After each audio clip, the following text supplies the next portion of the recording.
Hello and welcome back to the channel. This week I'm making a letterbox for a lady in Lisburn.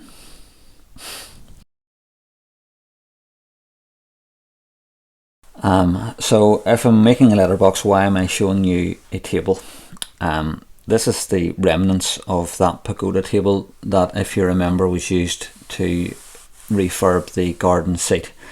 So it's good wood for outdoor use. It's teak, and it should be good enough for what we need it for. So what I'm thinking is that I try to incorporate these nice curved pieces somehow. There's some thicker pieces of wood and a couple of straight sections, so there should easily be enough here to make a post box. So what I'm going to do is just draw out a few ideas, put something into a spire and see what we can come up with.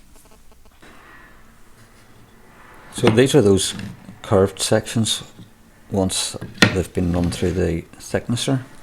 So that gets them all consistent so that they're suitable for making a panel.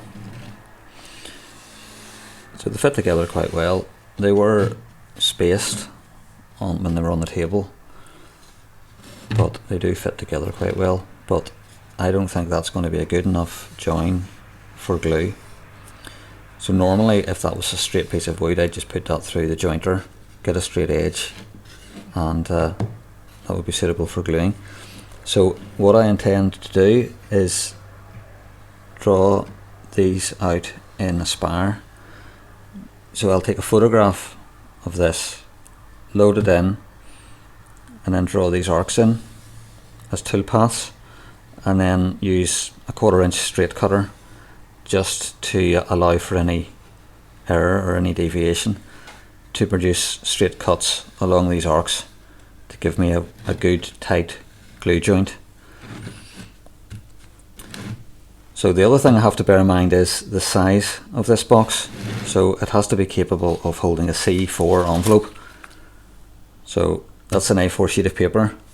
So I probably need to have 4 or 5 of these arcs glued up into a panel to give me the right size. At this stage I really have no idea what shape this post box is going to be. Again, I'll make a few sketches. The arcs are nice. I might make a fan shaped box. I might just make it straight sided. I don't really know yet, but what I'll do is I think I'll make a test panel up, because the lady that's asked me to make this post box doesn't really know what she's going to get. So the best thing for me to do now is to make a panel and just get it semi-finished, because it's a lot easier to decide whether you like something or not when you can see it, rather than from a description somebody gives you.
that's as far as I'm going to take this today.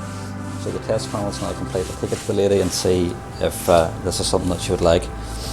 And then once I get the go ahead, hopefully get the go ahead, and I'll start making the frame and put it all together. Okay, she loves it. So we can crack on now, get the frame made, and get this finished. So I've gone back out to that wood pile and selected some of these bits of timber. So what I was thinking was these pieces here, rip them on the saw, they'll do the side panels. So we've got a 11 centimetre width here. That's grand. They don't need to be that thick, so that's perfect. This piece here, now I'll have to be very careful, make sure all these screws are taken out, but post boxes tend to suffer by holding water and you end up with soggy post. So ready-made holes in the base, perfect. Now the top, this is where I wanted to do something a little bit different. So a lot of the wooden post boxes you'll see will just have a straight top, so they'll have like a lid on them and maybe a slot here, and they'll just have this lid over them which is straight. I don't want to do that, so I want to do kind of a traditional looking post box with the curved top, and I thought I could use these timbers which were the old legs for making the top to try and get this shape. So you know, if I had one this side and one that side to kind of make that nice curved shape. So these are a bit thick for making the top. I think it would be a bit of a waste to use all that. It would look very heavy as well. So what I'm going to try and do is cut this down the middle, and then that will make a panel, because the other thing is two of these together isn't even as wide as that side's going to be, so this top needs to overhang. So we've got 10 centimeters there. I want this to be maybe 12 centimeters, so cutting it down the middle and splitting each of these in two is going to give me extra timber to do that. So how do you do this? How do you split that curve in two? So I'm going to show you how I did it. Similar way to what I did with the arcs for the door.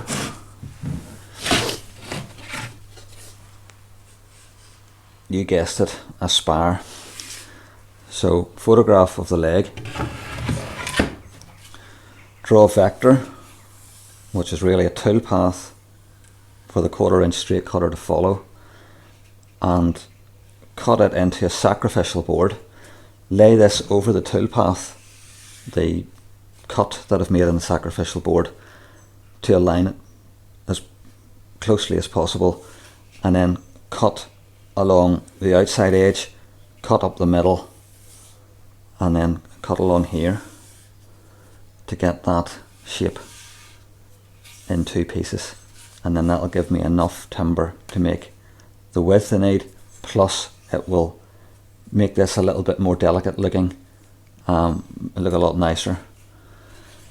So I'm going to put up screenshots, recording of what I did in Aspire to create the tool path, and then we can watch the tool working along this arc and cutting this in two. Now it's going to waste a 1/4 inch of material here, but I think it's worth it so that this piece can be used for another object, and it won't be wasted, because this is just going to sit around for years and won't get used. So let's use the opportunity now.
I've put them through the thicknesser just to get them all the same thickness.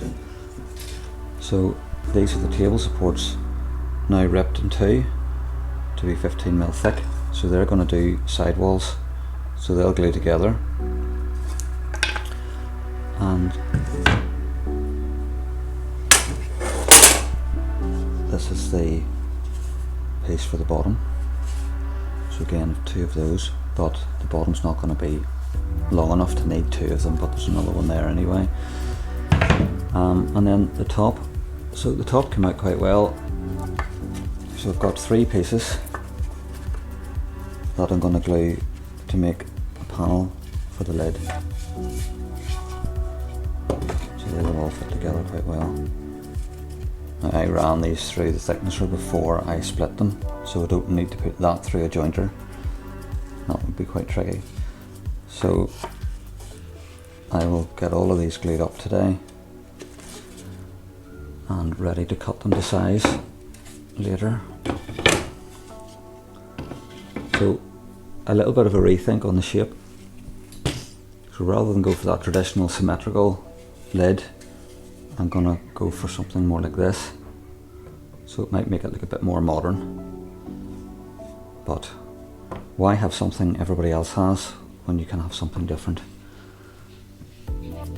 So we'll do that. I'm going to keep working here, just doing some layout at the minute. There's my dimensions that I'm using. So I'm going to go away, cut the angles, glue up the side panels, and then you can watch all of that happen, and then we'll put it together.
Well, Mrs. F, I'm really pleased with the way this has turned out. Really good way to use up some of this wood, and I think the curved lid has turned out really nice. So hopefully you will enjoy it and not get too many brown envelopes.